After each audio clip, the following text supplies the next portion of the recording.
pris le discours qu'ils n'ont pas déposé.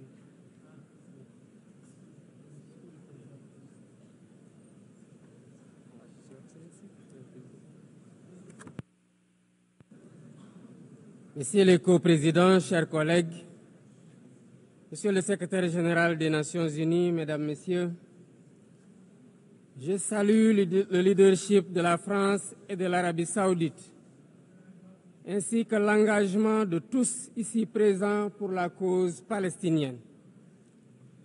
Cette conférence se tient au moment où la conscience universelle est profondément bouleversée par la situation insoutenable à Gaza, une situation qui a dépassé toutes les limites. Nous assistons à une tragédie indescriptible, aux allures d'un nettoyage ethnique. Devant tant d'inhumanité, se taire, ne pas agir, ce n'est pas une option. Ce serait même une complicité passive. Nous sommes là pour rappeler le sens des principes fondateurs des Nations Unies, la souveraineté des peuples, l'égalité des droits, la paix par la justice, le respect du droit international et la protection des populations civiles, même en temps de guerre. Autant de valeurs aujourd'hui anéanties dans les décombres de Gaza. Le Sénégal réaffirme son engagement constant pour une solution à deux États, palestiniens et israéliens, vivant côte à côte, chacun à l'intérieur de frontières sûres et internationalement reconnues. C'est ce que veut le plan de partage décidé par les Nations Unies. C'est aussi une exigence de paix et de sécurité pour les peuples des deux pays, une exigence de justice, une exigence d'humanité. C'est pourquoi le Sénégal soutient la déclaration finale de notre rencontre préparée par la conférence ministérielle de juillet dernier, à laquelle mon pays avait coprésidé la table ronde sur le respect du droit international. Pour faire la différence, nous devons ensemble envoyer un message clair. L'occupation doit cesser.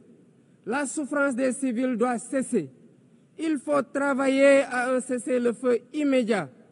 Israël doit arrêter ses bombardements et autoriser l'acheminement de l'aide humanitaire par l'ONU. L'ONU doit envisager le déploiement d'une mission de stabilisation et d'observation pour s'assurer de l'arrêt des actes illégaux. Bref, la promesse de deux États doit enfin être tenue. À ce propos, je salue le récent vote massif à l'AG de l'ONU de la résolution pour une solution pacifique à deux États. Le Sénégal salue aussi la décision historique des pays ayant décidé de reconnaître aujourd'hui l'État palestinien. Président du Comité pour l'exercice inaliénable des droits du peuple palestinien, le Sénégal continuera de s'associer à toute initiative visant à favoriser le retour à une paix durable en terre palestinienne. J'en appelle à la conscience universelle.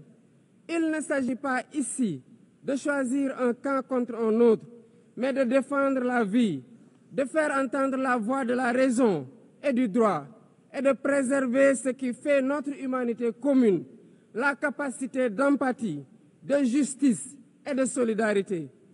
Il est temps de prendre des mesures concrètes pour la création d'un État palestinien viable. Je vous remercie.